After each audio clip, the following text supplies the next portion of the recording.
Piensas en los monjes medievales y probablemente imaginas hombres santos copiando evangelios con devoción infinita. La realidad era más interesante. Mientras algunos copiaban escrituras, otros dirigían talleres de falsificación, donde fabricaban reliquias con la eficiencia de una cadena de montaje. Tenían fórmulas químicas para envejecer pergaminos. Dominaban técnicas de oxidación para hacer que huesos recientes parecieran milenarios. Conocían el poder del packaging. Un relicario de plata brillante hacía que nadie se atreviera a cuestionar el fragmento borroso detrás del cristal. Y lo más sorprendente, todo esto no era considerado pecado. Era economía, supervivencia. Una abadía sin reliquias era un negocio en quiebra, y los monjes habían descubierto cómo fabricar el producto que Europa necesitaba desesperadamente. Esta noche vas a conocer a los artesanos más ingeniosos del medievo, los monjes que convirtieron el engaño en arte, el fraude en caridad, y huesos de granja en objetos que curaban mediante la pura fuerza de la expectativa. Prepárate para descubrir que la falsificación medieval era mucho más sofisticada, más necesaria y más efectiva de lo que cualquier historia romántica te haya contado. Pero, antes de que te acomodes, tómate un momento para dar me gusta al vídeo y suscribirte, pero solo si de verdad te gusta lo que hago aquí. Y cuéntame en los comentarios desde dónde estás escuchando esto y qué hora es para ti. Me resulta increíble ver cómo la historia une a personas de diferentes partes del mundo. Ahora, acomódate. Respira profundamente. Apaga las luces si quieres. Deja que tu cuerpo encuentre una posición cómoda. Vamos a retroceder 800 años a un lugar donde la supervivencia económica requería algo más que fe. Requería creatividad criminal santificada. Eres el archivero de la abadía de Saint-Médard, en un pueblo del norte de Francia, cuyo nombre apenas importa en el año 1204. El invierno ha sido brutal. Las cosechas se pudrieron en septiembre, y ahora, en marzo, el granero está medio vacío. El abad ha convocado reunión extraordinaria 3 veces esta semana. La última vez usó la palabra bancarrota sin el menor pudor monástico. Tu celda es pequeña, fría y huele perpetuamente a pergamino húmedo y cera de abeja. Esta mañana, cuando abres los ojos antes del oficio de laudes, sabes exactamente qué te espera. En la mesa de trabajo, envuelto en un paño de lino manchado, hay un hueso. Llegó ayer desde la cocina. El hermano cocinero lo sacó de la olla donde hierve el caldo de los domingos. Es largo, blanquecino, con restos de cartílago aún adheridos en un extremo. Probablemente de cordero, quizás de cerdo, definitivamente no de santo. Tu misión es convertirlo en la tibia de San Severino, mártir de Antioquía, muerto gloriosamente en el año 320, defendiendo la fe verdadera contra los paganos. San Severino nunca existió, claro, pero eso es irrelevante. Lo que importa es que dentro de 6 meses, cuando llegue la feria de otoño, los peregrinos necesitarán un motivo para detenerse aquí en lugar de seguir camino a Chartres. Lavas el hueso en la palangana. El agua se enturbia con restos de grasa y médula. Lo frotas con un cepillo de cerdas duras hasta que queda limpio, casi resplandeciente bajo la luz de la vela. Es un trabajo curiosamente relajante. Tus manos conocen el movimiento. No es la primera vez que haces esto. El año pasado fue un fragmento de la Santa Cruz, fabricado a partir de un trozo de viga del tejado. Antes de eso, un mechón de cabello de Santa Catalina, que en realidad provenía de la cabeza de una novicia pelirroja que aceptó cortarse un rizo a cambio de dispensarle 2 semanas de ayuno. El hueso limpio se seca al aire mientras tú preparas el siguiente paso. De un cofre de roble bajo tu cama, sacas los materiales.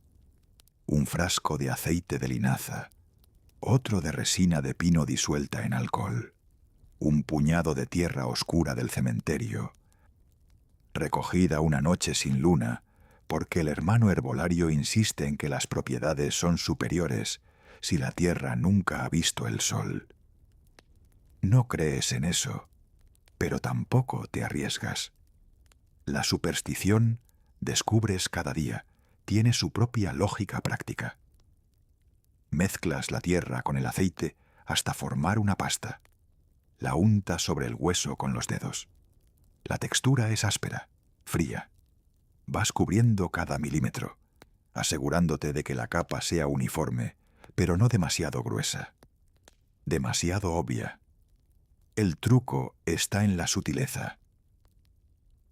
Cuando terminas, el hueso parece haber sido enterrado durante siglos. Tiene ese tono grisáceo, terroso, que la gente asocia instintivamente con la antigüedad. Lo dejas secar cerca del brasero, rotándolo cada media hora para que el calor no agriete la superficie. Mientras espera, comienzas con el pergamino. Esta es la parte que realmente disfrutan, no el hueso. El hueso es artesanía simple, pero la narrativa, la narrativa es arte. Cortas un rectángulo de vitela nueva, demasiado blanca, demasiado perfecta. Nadie creería que un documento de 900 años tiene este aspecto. Así que enciendes 3 velas de sebo, las más baratas, las que desprenden ese humo negro y espeso que hace toser a los novicios durante las vísperas. Sostienes el pergamino por encima de las llamas, moviéndolo lentamente, dejando que el humo lo impregne. Ves cómo el blanco inmaculado se transforma. Primero aparece un tono amarillento, sutil, como el marfil viejo. Luego, si lo acercas más, manchas irregulares de marrón. Demasiado cerca y se quema. Has arruinado 4 pergaminos aprendiendo el punto exacto. Pero ahora tus manos conocen la distancia. Es casi meditativo. El olor del sebo quemado llena la celda. Afuera, las campanas llaman a tercia. Las ignoras. Esto es más importante que los salmos. Cuando el pergamino tiene el aspecto correcto, lo dejas enfriar. Luego viene la escritura. Mojas la pluma en tinta ferrogálica, esa que se vuelve marrón con el tiempo en lugar de permanecer negra. Has añadido un poco de agua para diluirla, para que las letras no se vean demasiado nítidas. Quieres que parezca que alguien escribió esto con prisa, quizás en un campamento militar, con tinta escasa y mano temblorosa. Redactas la genealogía. En el año de nuestro Señor 1189, el caballero Godofredo de Montfort, al retornar de Tierra Santa tras la Tercera Cruzada, trajo consigo reliquias preciosas obtenidas en la ciudad de Antioquía. Entre ellas, un hueso sagrado del mártir Severino, custodiado por los monjes del monasterio de San Simeón hasta la llegada de los infieles. Es plausible, lo suficiente. Godofredo de Montfort existió, aunque murió en Acre y nunca visitó Antioquía. Pero ¿quién va a verificarlo? Los registros están dispersos, las bibliotecas arden, los testigos mueren. La historia es fluida cuando conviene. Añades detalles. El hueso fue traído envuelto en seda púrpura y sanó a 3 enfermos durante el viaje por mar. Los números específicos siempre ayudan. La gente desconfía de las generalidades. Pero si dices 3 enfermos, suena a registro cuidadoso. Terminas el documento y lo dejas secar. Luego lo doblas, lo desdoblas, lo vuelves a doblar por líneas diferentes. Lo frotas ligeramente con tierra. Lo pisas una vez, con cuidado. Cuando lo extiendes de nuevo, parece haber sobrevivido a décadas de manipulación descuidada. Perfecto. El hermano orfebre llega al anochecer. Es un hombre delgado, con dedos largos manchados permanentemente de óxido verde del cobre. Trae consigo el relicario. Lo has encargado hace 2 meses, anticipando este momento. Es una caja de plata pequeña, del tamaño de tu mano abierta, con una ventana de cristal en la parte frontal. El cristal es grueso, irregular, el tipo que distorsiona lo que hay detrás. El hermano orfebre sabe su oficio. ¿Está listo?, pregunta, con esa voz ronca de quien pasa demasiado tiempo inhalando humos de fundición. Asientes. Le muestras el hueso, ya seco, con su pátina convincente de siglos imaginarios. Le muestras el pergamino ahumado. Él los examina con ojo crítico. Frota el hueso entre sus dedos, huele el pergamino. «Buen trabajo», dice finalmente, aunque el hueso es un poco pequeño para una tibia. «Es un fragmento», responde sin pestañear. «El resto se perdió cuando los sarracenos saquearon la ciudad». Él sonríe, no con cinismo, con algo más parecido al orgullo profesional. Coloca el hueso dentro del relicario, envuelto en un retazo de seda roja que él mismo ha envejecido sumergiéndolo en té durante una semana. Enrolla el pergamino y lo ata con un cordel. Lo coloca junto al hueso. Cierra la tapa. El sonido del cierre es satisfactorio, definitivo. El relicario brilla bajo la luz de la vela. La plata captura y multiplica cada destello. El cristal, con sus imperfecciones, hace que el contenido se vea borroso, misterioso, imposible de examinar con detalle. Es hermoso. Más que hermoso, es convincente. Nadie que vea este objeto se atreverá a pedir que lo abran. El peso de la plata, el brillo del metal, la solemnidad del cristal sellado, todo comunica una verdad visual que supera cualquier duda verbal. ¿Cuánto le costará a la abadía?, preguntas, aunque ya conoces la respuesta. 2 libras de plata, menos de lo que ganarás en un mes de peregrinaciones si la reliquia funciona. Tiene razón. El cálculo es simple. Una reliquia exitosa puede atraer 100 peregrinos durante la feria. Cada peregrino deja donaciones, paga por hospedaje, compra velas, encarga misas. El dinero fluye, la abadía respira, los monjes comen. El círculo virtuoso del fraude piadoso. Guardas el relicario en el armario del tesoro, junto a las otras reliquias. Hay 6 más. El dedo de San Andrés, un trozo de la túnica de San Juan, un clavo de la cruz, 3 dientes de mártires varios. Cada uno con su propia historia cuidadosamente construida, cada uno con su genealogía ahumada y su relicario resplandeciente. Algunos son auténticos. Probablemente. Quizás el clavo. Aunque honestamente, después de 5 años haciendo este trabajo, has perdido la capacidad de distinguir. Lo que sí sabes es esto. El hermano boticario reporta menos fiebres en el pueblo desde que se instaló la reliquia del dedo de San Andrés hace 3 años. ¿Correlación o causalidad? No lo sabes. Tampoco importa. La fe sana. El objeto que cataliza esa fe es secundario. Tú no eres un hereje. Eres un facilitador. Un ingeniero de esperanza. Un artesano de lo imposible. Esa noche, durante completas, rezas con especial fervor. No por perdón, sino por éxito.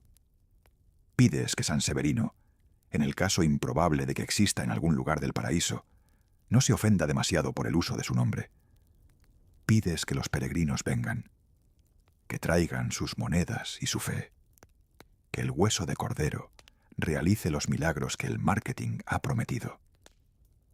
Sales del coro después del último amén. El aire nocturno es helado, cortante. Las estrellas brillan con esa claridad que solo existe lejos de las ciudades. Caminas de regreso a tu celda pensando en las listas de tareas para mañana. Hay que preparar el altar para la ceremonia de presentación oficial de la reliquia. Hay que informar al abad del gasto en plata. Hay que enviar mensajeros a los pueblos vecinos anunciando la llegada milagrosa del hueso santo. Y en algún rincón de tu mente, una pregunta pequeña y persistente que nunca desaparece del todo. ¿En qué momento dejó de molestarte? ¿Cuándo exactamente la mentira se convirtió en rutina? No tienes respuesta. Y quizás es mejor así. Mañana el hueso de cordero será la tibia de San Severino. Mañana la genealogía inventada será historia documentada. Mañana el relicario de plata resplandecerá en el altar y los fieles se arrodillarán. Y tú, archivero, falsificador, artesano de lo sagrado, habrás hecho tu trabajo. Has fabricado esperanza. Has salvado una abadía. Has mentido por el bien mayor. Duermes profundamente, sin culpa, con las manos aún manchadas de tierra del cementerio y el olor a sebo quemado en la ropa. Mañana comienza el verdadero trabajo. Hacer que la mentira se convierta en verdad mediante la pura fuerza de la repetición. Pero eso puede esperar. Por ahora, el hueso descansa en su relicario de plata.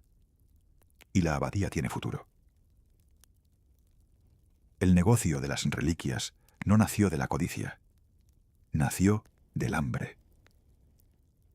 Para entender por qué un monje respetable como tú pasaba sus mañanas envejeciendo huesos de cocina, hay que entender primero la economía brutal del siglo XIII. Una abadía medieval no era solo un lugar de oración.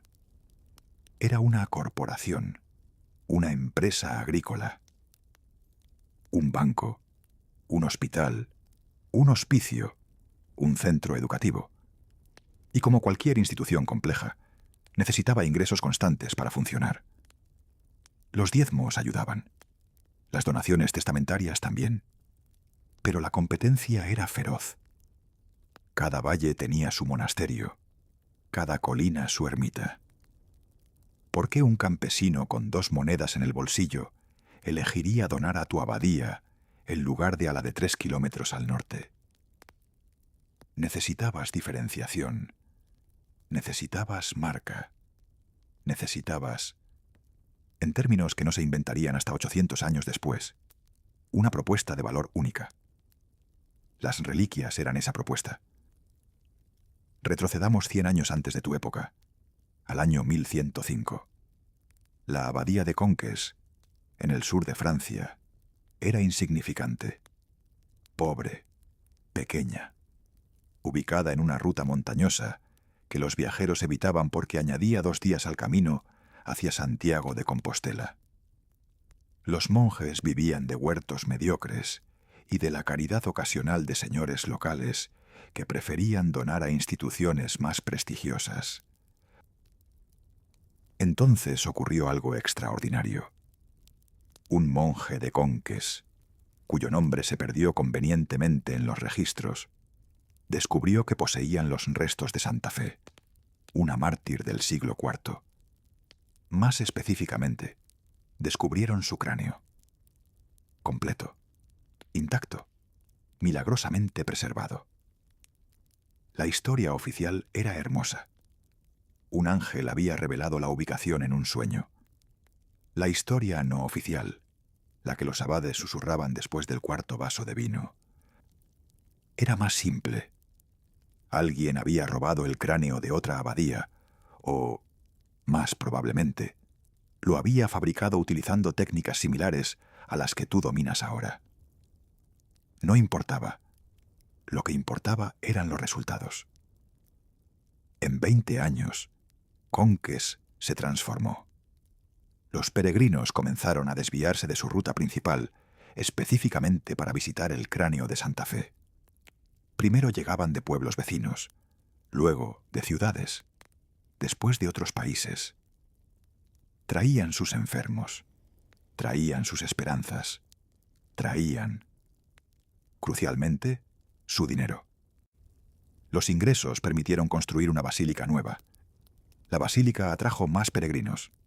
Más peregrinos significaban más posadas, más mercados, más herreros para los caballos, más panaderos para alimentar a las multitudes. El pueblo entero prosperó. Conques pasó de ser un punto insignificante en el mapa a convertirse en una parada obligatoria en la ruta jacobea. Tu relicario de plata y cristal no es solo un objeto religioso. Es el motor económico potencial de toda tu región. Es el Museo Guggenheim antes de que existiera Bilbao. El modelo económico era elegante en su simplicidad. Un peregrino típico llegaba al amanecer, cansado del camino. Primero necesitaba hospedaje, 2 denarios para el posadero. Luego comida, otros 2 denarios para el mercado. Después visitaba la reliquia. La entrada era técnicamente gratuita, pero las donaciones eran voluntarias en ese sentido medieval, donde un monje te miraba fijamente hasta que depositabas algo en el cepillo. Digamos 3 denarios para la abadía. Pero no terminaba ahí. El peregrino compraba velas para encender frente a la reliquia, 1 denario más para el cerero local, que pagaba diezmo a la abadía. Encargaba una misa especial por su intención, 2 denarios adicionales directamente al tesoro monástico. Si estaba enfermo o traía un familiar enfermo, solicitaba que tocaran al paciente con la reliquia, 5 denarios, el servicio premium. Algunos compraban souvenirs, pequeñas medallas de plomo con la imagen del santo, fabricadas por el hermano orfebre durante los meses de baja demanda. Otros compraban frascos con aceite bendito que supuestamente había tocado la reliquia. El aceite costaba medio denario producirlo a granel. Se vendía a 3 denarios el frasco pequeño. Multiplica esto por 100 peregrinos durante la feria de otoño. Después, por 4 ferias al año. Los números cantan. Una reliquia exitosa podía generar ingresos que superaban la producción agrícola anual de la abadía. Y a diferencia de las cosechas, las reliquias no dependían del clima. No se pudrían con las lluvias. No las atacaban las plagas. El hueso de cordero que tú has convertido en la tibia de San Severino puede generar ingresos durante décadas. Siglos, incluso. Gracias a tu falsificación, el posadero del pueblo tiene clientes. El herrero vende herraduras. El panadero hornea pan para las multitudes.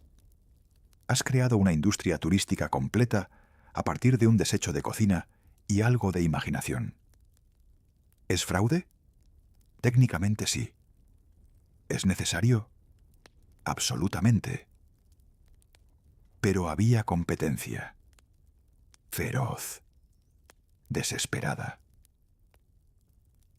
En el año 1212, 8 años después de que tú crearas tu primera reliquia, la abadía de Saint-Denis, cerca de París, anunció que poseía no 1 sino 3 clavos de la cruz.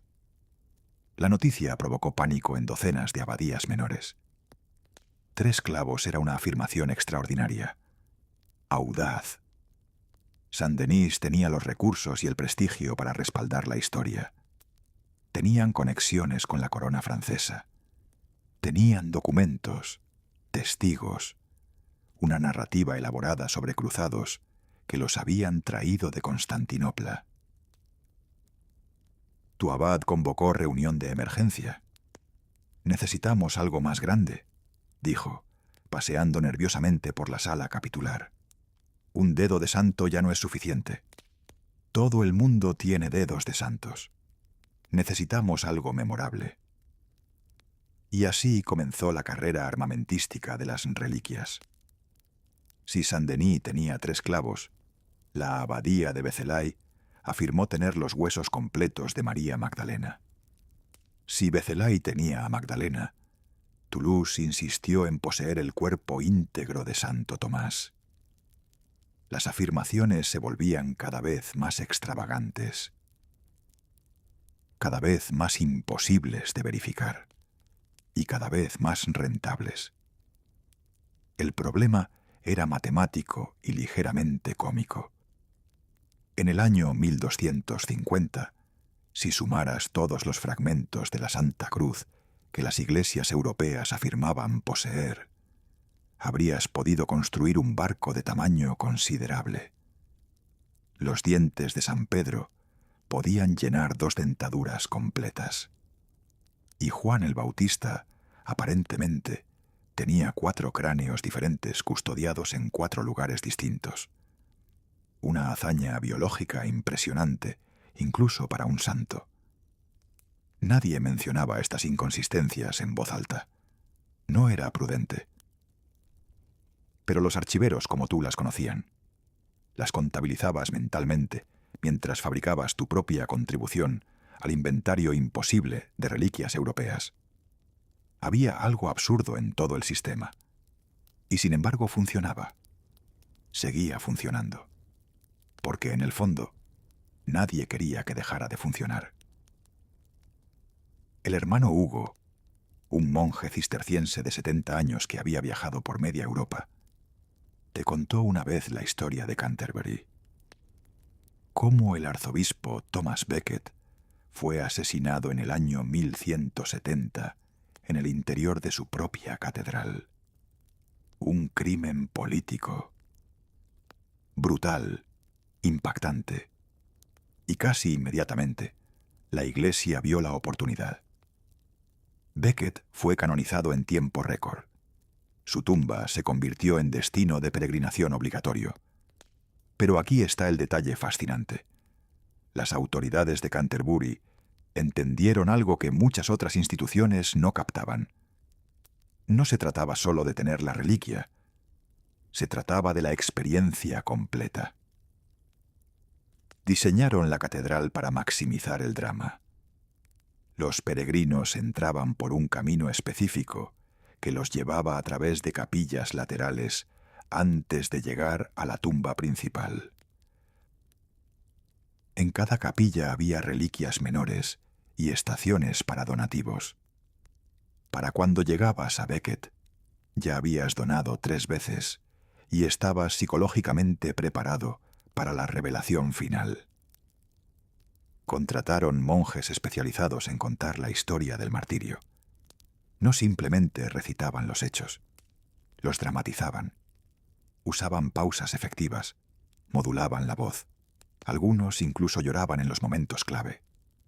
Era teatro. Teatro sagrado, pero teatro al fin.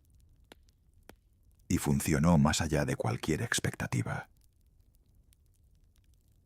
Canterbury se convirtió en uno de los destinos de peregrinación más rentables de Inglaterra.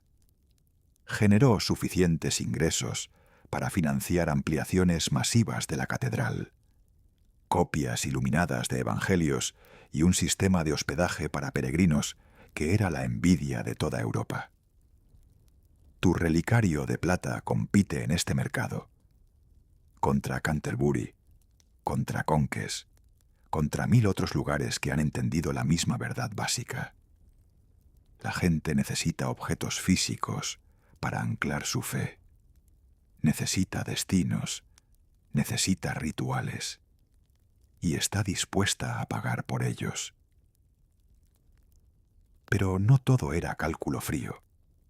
Había algo más operando en este sistema, algo que incluso ahora, Mientras fabricas tu tercera reliquia del año, no terminas de comprender completamente. Los peregrinos que llegaban genuinamente se sentían mejor después de visitar las reliquias. Los enfermos reportaban mejorías.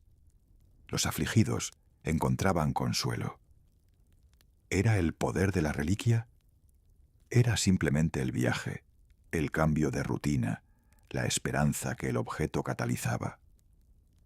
¿Era el efecto que siglos después llamarían placebo?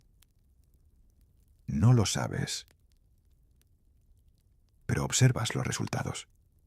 El campesino con dolor de espalda crónico que toca tu reliquia de San Severino y 2 semanas después puede trabajar de nuevo.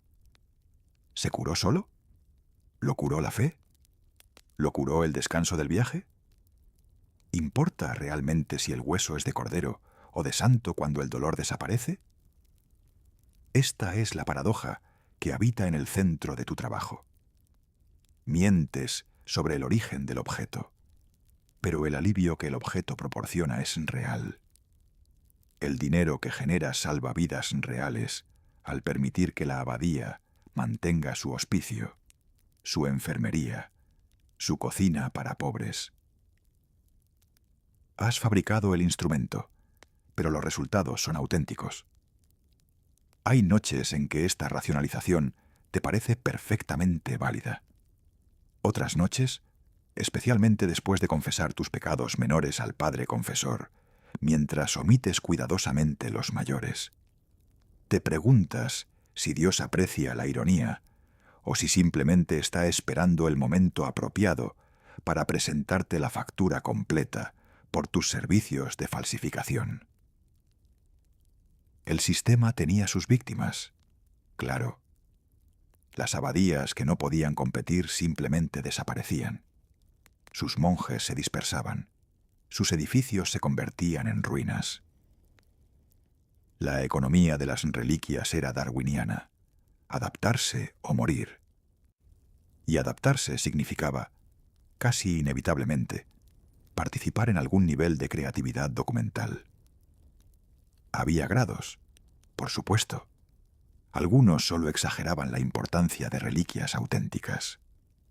Otros descubrían reliquias nuevas en sus propios terrenos, enterradas convenientemente, donde nadie había pensado en excavar durante los últimos 500 años. Y luego estaban los profesionales como tú, que fabricaban el producto completo desde cero con la eficiencia de un artesano experimentado. Lo curioso es que el sistema se autorregulaba hasta cierto punto. Una reliquia que no producía milagros eventualmente perdía reputación. Los peregrinos dejaban de venir. El objeto sagrado se convertía en decoración sin valor. Así que incluso las reliquias falsas necesitaban funcionar en algún sentido para mantener su estatus. La fe colectiva y las expectativas psicológicas hacían el resto del trabajo. Mientras preparas tu escritorio para el día siguiente, reflexionas sobre este ecosistema extraño que has ayudado a crear. Un mundo donde la mentira y la verdad bailan en círculos tan intrincados que resulta imposible distinguir dónde termina una y empieza la otra. Donde un hueso de cordero puede alimentar a 50 familias durante un año. Donde la falsificación sirve a un propósito más honesto que muchas verdades. Tu genealogía inventada del caballero Godofredo de Montfort ya se está convirtiendo en historia documentada. El prior la ha copiado en el gran libro de registros de la abadía. Se le ha asignado un lugar de honor. Dentro de 50 años, alguien la citará como fuente primaria. Dentro de 200, será verdad incuestionable. Has creado pasado desde el futuro.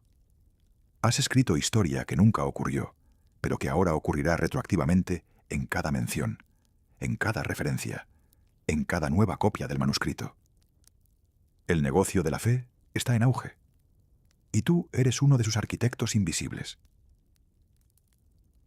El relicario permanece sellado durante 7 siglos. Imagina el silencio, la oscuridad del arca del tesoro, donde tu creación descansa junto a otras 23 reliquias. El paso de generaciones de monjes que custodian el objeto sin cuestionar su contenido. Las guerras que sacuden los muros de la abadía, pero respetan, por superstición o por respeto, el Sancta Sanctorum donde yacen los huesos sagrados. La Revolución Francesa que dispersa a los monjes, pero curiosamente, preserva los relicarios como patrimonio cultural. Y luego, en el año 1986, un equipo de arqueólogos e historiadores del arte obtiene permiso para abrir algunos relicarios medievales de la colección del Museo de Cluny en París. Entre ellos, uno pequeño, de plata ligeramente verdosa por el óxido, con una ventana de cristal grueso e irregular. El inventario lo identifica como relicario de San Severino. Origen, Abadía de Saint-Médard, circa 1200. Cuando rompen el sello que tú cerraste 800 años atrás, encuentran exactamente lo que colocaste dentro: un hueso de oveja y un pergamino ahumado. Respira. Imagina el laboratorio, las luces fluorescentes, el olor a productos químicos y papel viejo, el silencio concentrado de científicos inclinados sobre microscopios. El análisis de carbono 14 es despiadadamente preciso. El hueso data del siglo XIII, no del siglo IV como afirmaba la etiqueta. La estructura celular, examinada bajo microscopio electrónico, corresponde a Ovis aries, oveja doméstica, no a Homo sapiens. El análisis del pergamino revela que el texto fue escrito aproximadamente en el año 1200, usando tinta ferrogálica diluida consistente con prácticas de escritura de la época. Todo coincide perfectamente con una falsificación deliberada y meticulosa. Pero aquí es donde la historia se vuelve fascinante para los investigadores. La doctora Marie Tessier, especialista en química medieval, examina la pátina sobre el hueso. Bajo luz ultravioleta, la mezcla de aceite de linaza y tierra del cementerio revela proporciones específicas. No es una mezcla aleatoria, es una fórmula. Alguien, hace 800 años, entendía empíricamente cómo crear una apariencia de antigüedad que resistiría el escrutinio visual incluso hoy. «Mira esto», dice Tessier a su colega, señalando la pantalla del espectrómetro de masas. La resina de pino fue tratada térmicamente antes de aplicarla. Eso mejora su adhesión al hueso y crea una oxidación superficial que imita perfectamente el envejecimiento natural. Quien hizo esto conocía la química de los materiales a un nivel sorprendente para la época. El pergamino es igualmente revelador. El análisis del patrón de ahumado muestra que fue expuesto a humo de sebo a temperatura y distancia controladas. Demasiado cerca y se habría quemado. Demasiado lejos y el efecto sería superficial. Pero el pergamino muestra penetración profunda y uniforme del humo en las fibras de la vitela. Quien lo hizo conocía exactamente qué estaba haciendo. Había experimentado. Había fallado antes. Había perfeccionado la técnica a través de prueba y error. Los científicos se asombran de tu técnica de ahumado del pergamino, no porque te hayan descubierto, sino porque 8 siglos después reconocen en tu trabajo la mano de un artesano que dominaba su oficio con la misma seriedad que un falsificador moderno. El proyecto de investigación se expande. Durante los años 90 y 2000, Equipos de científicos abren y analizan cientos de relicarios medievales de museos e iglesias de toda Europa. Los resultados dibujan un mapa fascinante del comercio de falsificaciones. Aproximadamente el 60% de las reliquias examinadas son definitivamente no auténticas. Pero dentro de ese 60%, hay categorías distintas que revelan diferentes estrategias y niveles de sofisticación. Están las falsificaciones obvias. Huesos de animales sin tratamiento, simplemente colocados en un relicario con una etiqueta inventada. Trabajo amateur, probablemente de sacerdotes rurales desesperados, sin acceso a conocimientos especializados. Están las falsificaciones intermedias. Huesos humanos reales, probablemente de cementerios locales, tratados superficialmente y etiquetados como santos. Un poco más de esfuerzo, pero aún detectables fácilmente con análisis isotópico, que revela que el mártir de Jerusalén en realidad creció comiendo una dieta típica del norte de Francia. Y luego están las falsificaciones maestras, como la tuya, donde cada detalle está considerado, donde el fraude demuestra tanto conocimiento empírico del envejecimiento de materiales que los científicos modernos pueden aprender de las técnicas empleadas. Un equipo de la Universidad de Oxford publica un estudio en el año 2003 titulado Tecnologías de autenticación fraudulenta en relicarios medievales del siglo XIII. Tu relicario aparece en las ilustraciones. Figura 3b. Ejemplo excepcional de tratamiento químico multicapa para simulación de envejecimiento óseo. Te has convertido, póstumamente y sin que jamás lo supieras, en un caso de estudio en la historia de la falsificación científica. Pero no todas las reliquias eran falsas.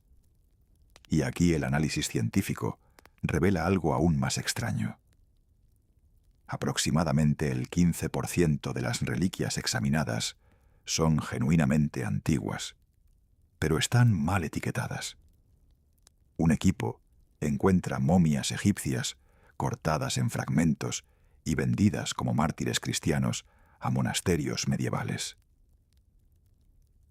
Los análisis de carbono 14 fechan los restos en el período tolemaico, entre 300 y 100 años antes de Cristo. Los tratamientos de momificación incluyen natrón y resinas que solo se usaban en Egipto. ¿Qué sucedió? Aparentemente, durante las cruzadas, algunos comerciantes de reliquias poco escrupulosos saqueaban tumbas egipcias, obtenían fragmentos de momias y las vendían en Europa como restos de santos. El comprador medieval, sin capacidad de verificar mediante análisis científico, aceptaba la palabra del vendedor. O quizás no le importaba demasiado, siempre que la reliquia atrajera peregrinos. Hay casos aún más bizarros. Un relicario de Salzburgo, que supuestamente contenía la mandíbula de San Marcos, resulta contener la mandíbula de un oso pardo. Otro, en Praga, etiquetado como costilla de San Esteban, contiene en realidad una costilla de caballo. ¿Error honesto de identificación? ¿Fraude deliberado? ¿Sustitución durante algún robo medieval mal ejecutado? Imposible saberlo. Lo que los científicos pueden confirmar es que había toda una economía subterránea de comercio de reliquias. Algunos vendedores eran monjes respetables como tú, creando productos para sus propias instituciones. Otros eran mercaderes ambulantes que ofrecían fragmentos auténticos a abadías rurales que no tenían medios para verificar. Y otros más eran ladrones que robaban reliquias auténticas de un lugar para venderlas en otro, a veces sustituyendo el contenido del relicario por algo más barato antes de revender el original en otro mercado. Era un sistema económico completo, con productores, intermediarios, consumidores y control de calidad basado únicamente en la reputación y la apariencia visual del producto. El análisis del relicario mismo, separado de su contenido, revela otra capa de complejidad. La plata utilizada en tu relicario contiene proporciones específicas de cobre que permiten fecharlo y ubicarlo geográficamente. Las técnicas de soldadura coinciden con las que se enseñaban en talleres de orfebrería del norte de Francia durante el siglo XIII. Incluso las imperfecciones del cristal cuentan una historia. Vidrio soplado, manualmente, con burbujas de aire atrapadas que indican temperatura de horno y velocidad de enfriamiento. El doctor Jean-Claude Marquet, historiador del arte especializado en metalurgia medieval, dedica 3 años a estudiar relicarios del período. Concluye que el contenedor a menudo era más valioso que el contenido. Un relicario de plata con cristal representaba meses de trabajo de un artesano calificado y materiales costosos. La inversión en el empaque comunicaba seriedad, legitimidad, importancia. El relicario es el argumento, escribe Marquet en su monografía de 2007. El mensaje no es este hueso es sagrado, sino nosotros creemos que este hueso es tan sagrado que invertimos nuestra plata limitada en honrarlo. Es un argumento de valor demostrado mediante gasto visible. Tu relicario de plata y cristal no solo era un contenedor, era una declaración económica. Era publicidad en 3 dimensiones. Decía, somos lo suficientemente prósperos para costear este recipiente. Somos lo suficientemente serios para invertir en esto. Puedes confiar en nosotros. Y funcionaba. El brillo del metal cegaba cualquier duda razonable sobre el contenido difuso detrás del cristal irregular. Hay misterios que la ciencia moderna aún no puede resolver completamente. Los investigadores encuentran algunos relicarios que contienen fragmentos textiles extremadamente deteriorados junto con los huesos. Los análisis de las fibras sugieren seda, posiblemente teñida con púrpura de tiro, un tinte extraordinariamente caro hecho de moluscos mediterráneos. ¿Por qué alguien envolvería un hueso falsificado en seda genuina que costaba más que el relicario mismo? Una teoría es que algunos falsificadores tenían acceso a textiles antiguos auténticos, quizás de vestiduras litúrgicas deterioradas, y los reutilizaban para añadir un elemento de autenticidad parcial a su creación. El hueso podía ser falso, pero la tela era genuinamente antigua y cara, suficiente para confundir cualquier evaluación superficial. Otra teoría sugiere que algunas de estas reliquias comenzaron como objetos auténticos, pero fueron mejoradas con el tiempo. Un fragmento pequeño de hueso genuino se descubre estar acompañado de otros fragmentos al limpiar mejor el relicario. Los fragmentos adicionales son falsificaciones, pero la presencia del original proporciona legitimidad al conjunto. Es como si los falsificadores medievales entendieran intuitivamente la psicología de la verificación. No necesitas que todo sea auténtico. Solo necesitas suficientes elementos auténticos para que la evaluación completa se sienta verdadera. Un componente real contamina la sospecha sobre los componentes falsos. Uno de los descubrimientos más intrigantes ocurre en 2011, cuando un equipo español analiza relicarios de Santiago de Compostela. Encuentran que varios contienen no huesos, sino piedras pulidas envueltas en tela. Piedras. Ni siquiera huesos falsos, simplemente rocas lisas del tamaño apropiado. Al principio, los investigadores asumen que son sustituciones modernas, quizás de algún robo donde el ladrón reemplazó el contenido. Pero el análisis de las telas y el óxido de los sellos sugiere que las piedras llevan allí siglos. Son contemporáneas del relicario mismo. ¿Qué implica esto? Una posibilidad es que algunos falsificadores ni siquiera se molestaban en usar huesos. Si el relicario nunca se abriría, ¿por qué complicarse? Cualquier objeto del peso y tamaño apropiado serviría. Era una decisión práctica, casi lógica en su cinismo. O quizás, y esta es la interpretación más inquietante, algunos monjes entendían que el objeto físico era completamente irrelevante. Lo que importaba era el ritual, la fe colectiva, la expectativa. El recipiente creaba el efecto, no el contenido. En ese caso, una piedra era tan efectiva como un hueso, más duradera, incluso. Esta teoría sugiere un nivel de comprensión psicológica que resulta sorprendente para el siglo XIII. Sugiere que algunos de los falsificadores no eran simplemente artesanos pragmáticos, sino casi protocientíficos en su comprensión de cómo funcionaba el efecto placebo antes de que existiera el término. El misterio que los científicos encuentran más fascinante no es qué hay dentro de los relicarios, sino por qué el sistema funcionaba tan efectivamente. Los análisis médicos de descripciones medievales de curaciones milagrosas sugieren que muchas eran remisiones espontáneas de condiciones que fluctúan naturalmente, como dolor crónico o úlceras. Otras, probablemente, eran condiciones psicosomáticas que respondían al ritual y la expectativa de curación. Algunas eran simplemente malinterpretaciones, una mejora temporal confundida con curación permanente. Pero el porcentaje de personas que reportaban sentirse mejor después de visitar reliquias era genuinamente alto.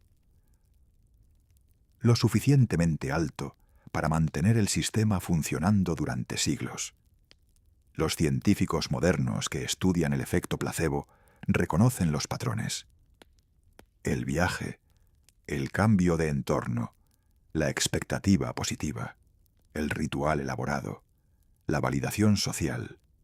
Todo combinado creaba condiciones óptimas para que el cerebro activara sus propios mecanismos de alivio.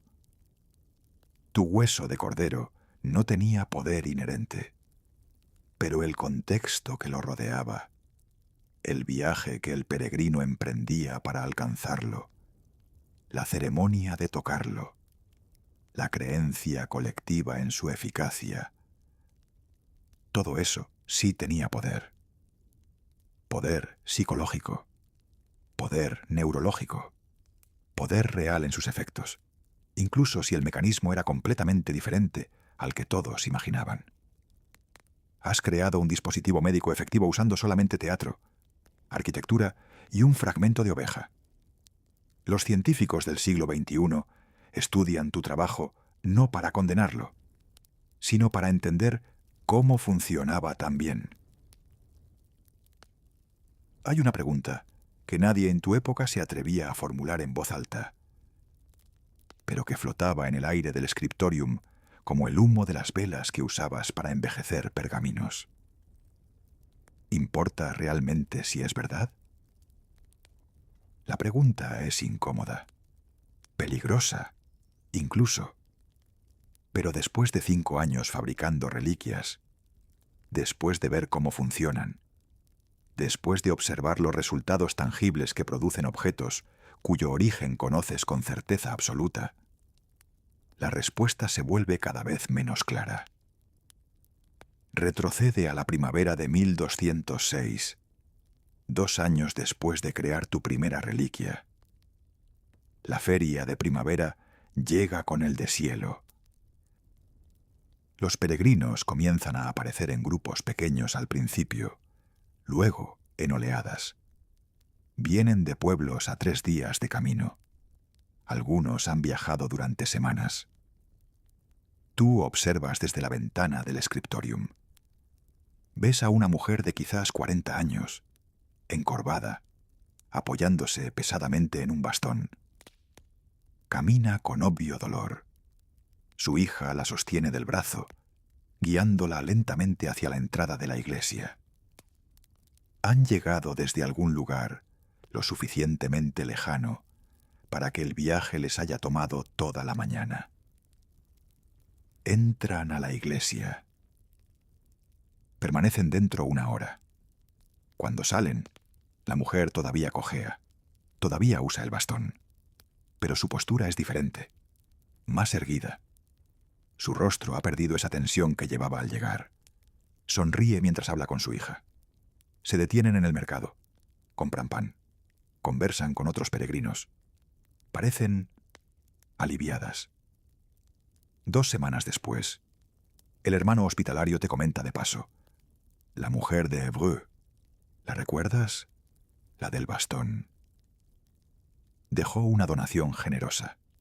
Dice que el dolor de cadera ha disminuido por primera vez en 3 años. ¿La curó tu hueso de oveja? Por supuesto que no. Pero algo ocurrió en esa iglesia. Quizás el descanso del viaje alivió la inflamación.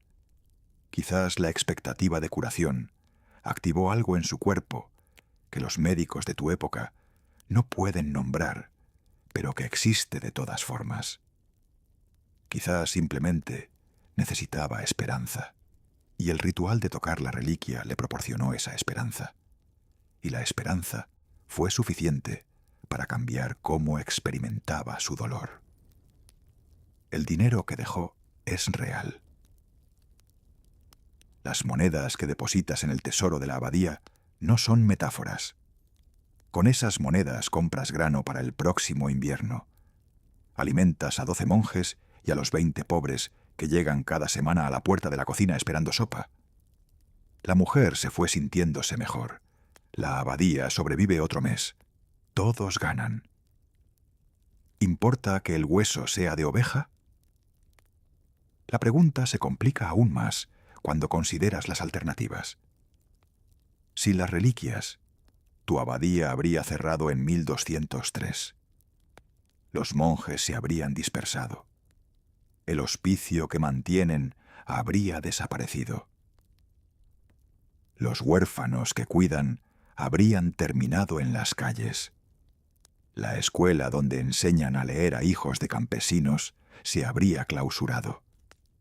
La biblioteca, con sus 50 manuscritos copiados durante generaciones, habría sido saqueada y dispersada. En lugar de eso, la abadía prospera. Modestamente, pero prospera. Los peregrinos traen ingresos. Los ingresos permiten obras de caridad. Las obras de caridad mejoran vidas reales y medibles.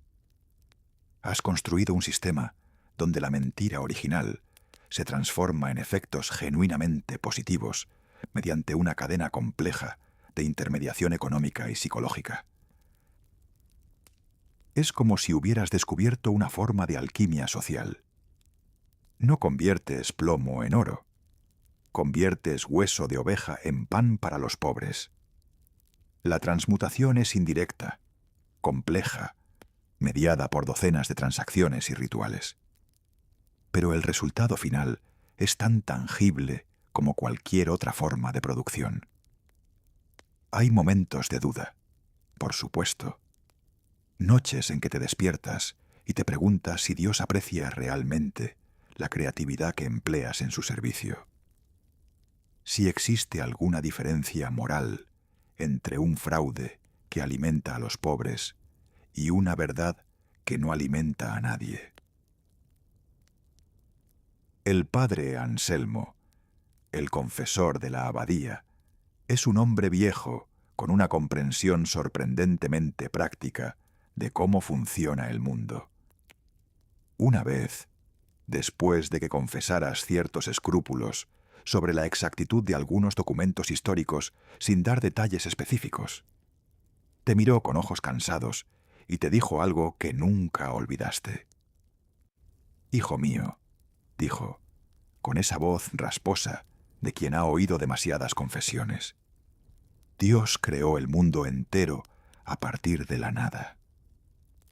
¿Quién eres tú para decir que no puede crear milagros a partir de tus pequeños engaños? No estás seguro si eso cuenta como absolución teológica legítima, pero te permitió dormir mejor esa noche.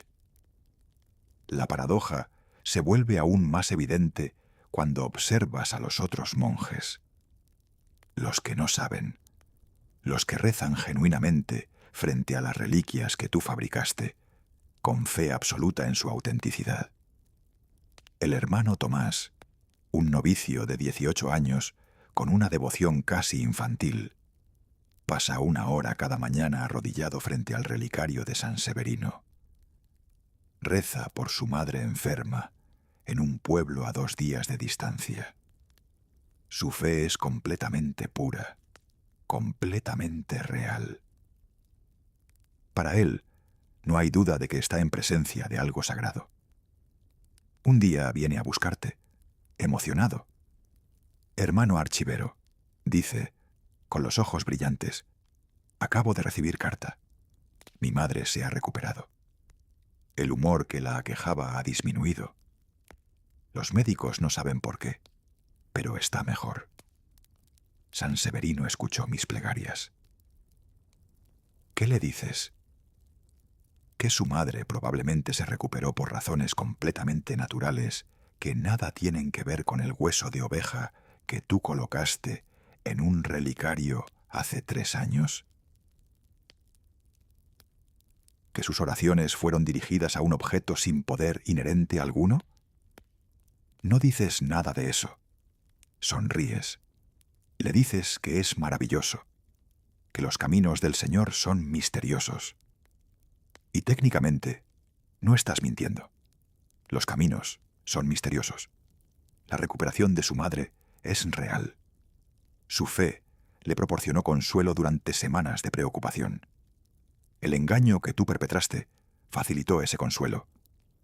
Toda la cadena de eventos es genuina, incluso si el componente inicial es falso. Te alejas de esa conversación sintiéndote extrañamente vacío. No culpable, exactamente. Más bien desconcertado por la imposibilidad de separar las hebras de verdad y mentira que se han entrelazado tan completamente que forman un tejido único e indivisible. Pasan los años. Fabricas más reliquias. Perfeccionas tus técnicas. El ahumado del pergamino se vuelve más sutil. La mezcla de tierra y aceite alcanza proporciones cada vez más convincentes. Desarrollas incluso una nueva técnica: sumergir los huesos en té fuerte durante semanas para darles un color amarillento más uniforme. Pero algo cambia en ti. No te vuelves más cínico. Exactamente.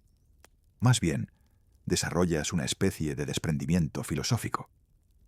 Comienzas a ver todo el sistema, no solo las reliquias, sino la religión entera, como una maquinaria compleja donde la función importa más que la forma, donde el consuelo que proporciona un ritual es independiente de la verdad literal de los objetos involucrados. ¿Es blasfemia pensar así? Quizás, pero también es la única forma de continuar haciendo tu trabajo sin volverte loco por la contradicción. Una tarde de otoño, 10 años después de crear tu primera reliquia, el abad te convoca a su cámara privada.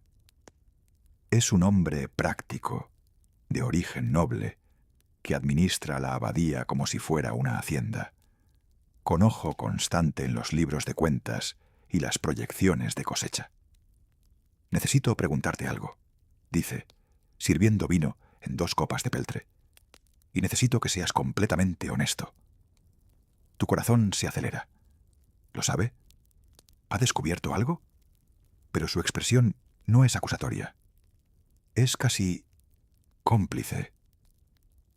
Las reliquias que hemos adquirido en los últimos años, continúa, eligiendo sus palabras con cuidado, Han sido extraordinariamente beneficiosas para nuestra comunidad. Los ingresos se han triplicado. Hemos podido ampliar el hospicio. Estamos considerando fundar una segunda escuela. Espera. Tú esperas. No estás seguro hacia dónde va esta conversación. No necesito saber detalles, dice finalmente. No quiero saber detalles, de hecho. Pero quiero que entiendas algo. Tu trabajo, sea lo que sea exactamente, está salvando esta abadía. Está alimentando a los pobres. Está educando a niños. Está proporcionando consuelo a los afligidos. Eso es lo que importa. Los detalles técnicos de procedencia son secundarios. No dice más. No necesita decir más. Te ha dado permiso implícito para continuar. Más que eso, te ha absuelto de cualquier culpa. Ha redefinido tu fraude como administración eficiente. Bebes el vino. Asientes. ¿Entiendes? Eres, oficialmente, un falsificador con aprobación institucional. La abadía es cómplice. Todos son cómplices. Y todos están mejor por ello. Los años se acumulan como polvo en los manuscritos que ya no lees tanto como solías. Tu vista se debilita. Tus manos desarrollan ese temblor que viene con la edad. Entrenas a un novicio más joven en las técnicas del scriptorium. No le enseñas todo, claro. Algunos secretos los guardas, pero le muestras lo básico. Cómo copiar manuscritos, cómo preparar tintas, cómo catalogar el tesoro. El joven es inteligente, observador. Una tarde, mientras organizan el armario de reliquias para la inspección anual del obispo, te hace una pregunta que te desarma por su franqueza. «Hermano», dice, sosteniendo el relicario de San Severino que fabricaste hace 15 años, «¿cómo sabemos que estas reliquias son auténticas?» Es una pregunta peligrosa. Prohibida, casi. Pero la hace con genuina curiosidad, sin malicia. «No lo sabemos», respondes finalmente, sorprendiéndote a ti mismo con tu honestidad. No podemos saberlo con certeza. Tenemos documentos, tenemos testimonios, tenemos fe. Pero certeza absoluta, esa no existe para casi nada en este mundo. Él considera esto. Frota el cristal del relicario con su manga, limpiando una mancha de polvo. «Pero funcionan», dice. No es una pregunta, es una observación. La gente mejora. Las plegarias son respondidas. ¿Eso no es prueba suficiente? Sonríes. Has entrenado a tu sucesor bien. Él entiende lo esencial sin que tengas que explicar lo comprometedor. Sí, dices. Supongo que sí. Esa noche, caminas por el claustro bajo las estrellas. El aire es fresco, lleno del aroma de las hierbas que el hermano jardinero cultiva en los lechos ordenados junto al pozo. Oyes el sonido distante de los salmos vespertinos desde la iglesia. Tu rodilla derecha duele, como siempre duele cuando llueve. Piensas en la mujer de Évreux, curada por esperanza y teatro.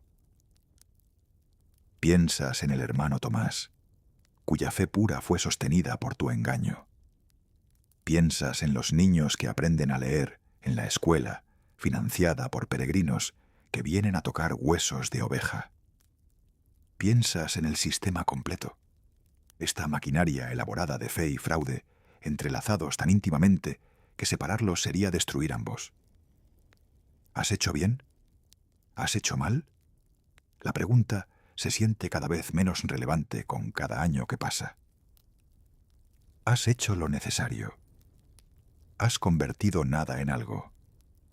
Has usado las herramientas a tu disposición, que resultaron ser humo y hueso y algo de plata, para construir una economía de esperanza que mantiene a cientos de personas alimentadas y consoladas. El hueso de cordero que fabricaste aquella primera mañana todavía reside en su relicario de plata. Todavía atrae peregrinos, todavía genera donaciones. Todavía, según reportan los fieles, ocasionalmente produce milagros. Tu genealogía inventada del caballero Godofredo de Montfort se ha copiado en 3 manuscritos adicionales. Es ahora historia documentada, citada por cronistas de otras abadías como evidencia de contactos con Tierra Santa durante la Tercera Cruzada. Has creado pasado. Has fabricado sagrado. Has mentido con tanta consistencia y habilidad que la mentira se ha convertido en verdad por puro peso de repetición y consecuencia. Cierras los ojos. Sientes el aire nocturno en tu rostro. Oyes el murmullo distante de voces en el refectorio donde los monjes cenan. Sientes el peso de años de trabajo, de engaño meticuloso, de resultados genuinos emanando de orígenes falsos.